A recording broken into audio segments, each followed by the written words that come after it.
We don't know how that works, but we know it does work that way, and so we work with it. Otherwise, you're not going to know how to handle light. And J.I. Packer says, see, it's obviously not a real contradiction. It's just an apparent contradiction. We don't have the knowledge to figure it out. Same thing here.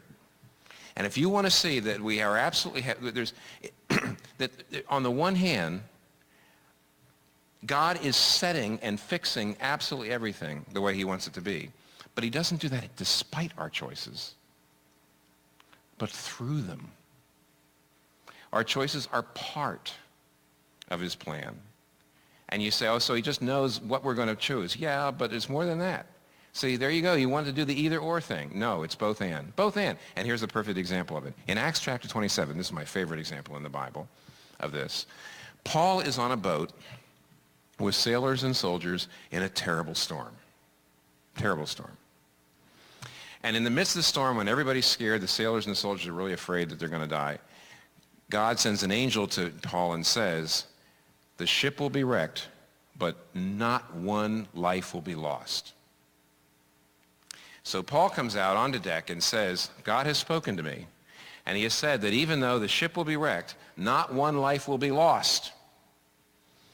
And now, Paul believed that. You know why? In the Old Testament, if you're a prophet and you make a prophecy and that prophecy doesn't come true, the prophet's put to death. You know why?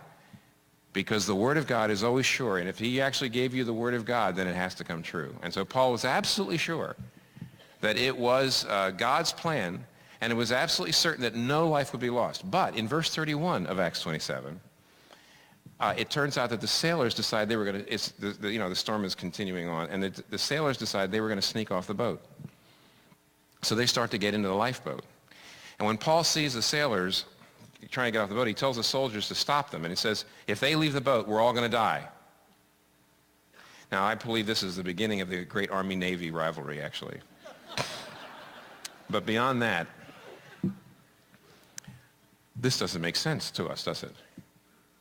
Wait a minute, we would say to Paul. Look, if you really believe that no one's life is going to be lost, if that's the way it is, if that's the plan of God, then who cares whether they get off the boat or not? Who cares whether they get into the lifeboat? You know, go snorkel. It's all right. Because, you see, we believe if it's fixed despite our choices, so the choices don't matter. But see, here's what Paul is. Paul has a biblical understanding of this. Our choices matter. Absolutely they matter, but they don't determine the future. Because they matter, he's not passive. So he says, let's do things the way we ought to do them. But because they don't determine the future, he's not paralyzed. He's neither passive nor paralyzed. See, if you believe everything's fixed despite our choices, you'll be passive. If you believe that our choices actually determine the future, then you should be paralyzed. But he's neither. It's incredibly practical. And you say, well, why would he be paralyzed? I believe my choices determine the future. You know, all the movies say so. Back to the Future said so. You know, my choices determine the future. Well, you should be paralyzed. Here's why. You know, there's a great story, short story by Ray Bradbury that you probably never read, but you've seen this. It's a short story called The Sound of Thunder. But you've heard the storyline probably because it's been used on so many Star Treks and Twilight Zones and all that sort of thing over the years. And The Sound of Thunder is about an illegal time machine. And a man named Travis, for a lot of money, will take people back in that illegal time machine to see the past. And a man named Eccles comes to pay the money to go back into the time machine. But Travis says, now when you get into the past, I want you to realize there is going to be an anti-gravity metal path. It'll be 6 inches off the ground. It won't touch anything. And though we're going back into the past to see how things are, you must not get off the path. You mustn't even touch a blade of grass. You must stay on the path. And Eccles says, why? And here's what Travis says. He says, well, say we accidentally kill a mouse. One mouse by stepping on it. That means all the future families of the families of the families of that one mouse, with a stamp of your foot, you've annihilated 1 billion possible mice. They're all gone. And what about the foxes that'll need those mice to survive? For 1 of 10 mice, a fox dies. For 1 of 10 foxes, a lion starves. And eventually, some caveman goes out to hunt for food. But there is no food because you stepped on it.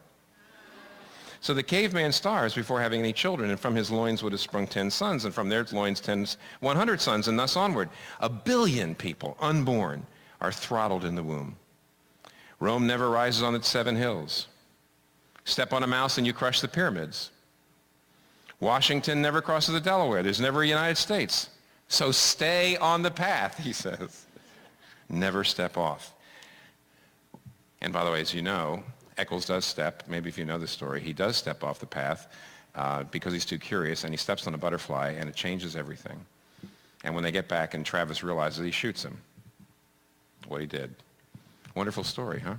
It's actually quite a powerful story, but don't you understand what it's saying? Every single thing in history is interlocked, interlaced in a million infinite number of ways, and every little change, you go this way or that way, changes everything. And if that was really completely determined by you, you haven't got the slightest bit, you don't have a millionth of the wisdom necessary to make those choices. You have no idea what all the anticipated, you can't possibly anticipate all the changes. And what the Bible is trying to say, you don't have to. You are absolutely responsible for your choices. You're held responsible for them. They're free. Nobody's forcing you to do them. If you make bad choices, there'll be bad consequences. But God is the one in charge of the future. God is the one who's overruling everything. So you can do your best and then relax. And if you should be paralyzed if you really believed that your choices determine the future. It would be the free will, if that was the case, would be the most horrific gift. You shouldn't even get out of bed in the morning. But it's not. Instead, what we can be sure of is all things work together for good to those who love God, even though it's very intricate. Now, we hardly ever see how, but let me give you one example. You know why we're here tonight? I was thinking of this example this week, and you'll see why in a minute. You know why we're here tonight? There's a lot of reasons. All kinds of people have done so much to make this ministry and this church happen, but we could certainly say that it wouldn't be here if my wife and Kathy and I had not come to New York, 18 years ago or so to start the church. None of this would be here. Well, why? What's the reason we came to New York to start the church? Because we joined a Presbyterian denomination that not only encouraged but gave us the freedom and has set a priority for church planting. Well, why were we a member of that Presbyterian denomination? Because my last semester in seminary, I took 2 courses with a professor that convinced me that I was theologically a Presbyterian, and that's the reason I went into the denomination. That's the reason why I planted the church. But why did I take those 2 courses? Because at the very, very last minute, this man was able to come and teach those courses in spite of the fact there was a bureaucratic snag at the top that was keeping him from getting his visa. He was British. And the only reason why he came and taught those courses, and the only reason why it changed my theological views, and the only reason why I joined the Presbyterian denomination, the only reason why he was planted the church, the only reason why we're here tonight is because that bureaucratic snag was suddenly opened up at the last minute, and he was able to get there in time to teach me those courses. Well, what opened his snag? What happened? And the answer is, one morning the dean was praying and saying, I don't know how we're going to get this guy here in time to teach these courses this semester. And his prayer partner was a young man who was a student at my seminary at the time, and he also happened to be one of the sons of the sitting president of the United States at the time, who was Gerald Ford. He's one of Gerald Ford's sons, and he was a student there. And when he asked the dean what we was praying about, and the dean told him, he says, well, I have a name that you could talk to that might get you through the bureaucratic snag. And it did. It worked. It worked.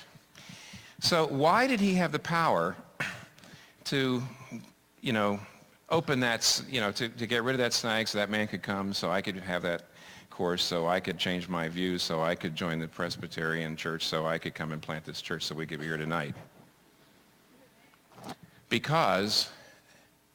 Only because Nixon resigned. Gerald Ford would never, ever, ever, ever been president unless Nixon resigned. But why did Nixon have to resign? Because of the Watergate scandal. And why did the Watergate scandal happen? Because the people who were bugging the Democratic Party's offices, those guys bugged it. But the night they bugged it, they left the door open. And because a night watchman noticed that a door was unlatched, he went in and it was all discovered. 2 inches, if that door had just been closed 2 more inches, we wouldn't be here tonight. Everything would have been changed. I have a question. Do you think that happened by accident, that that guy kept the door open instead of closing it? All he had to do was just pull it. Or turn around and say, oh, is that door closed? He didn't. You think that happened by accident? And of course, if Ray Bradbury's right, and he's right, if that didn't happen by accident, nothing happens by accident. All things work together for good to those who love God and are called according to his purpose. Even Watergate happened for you.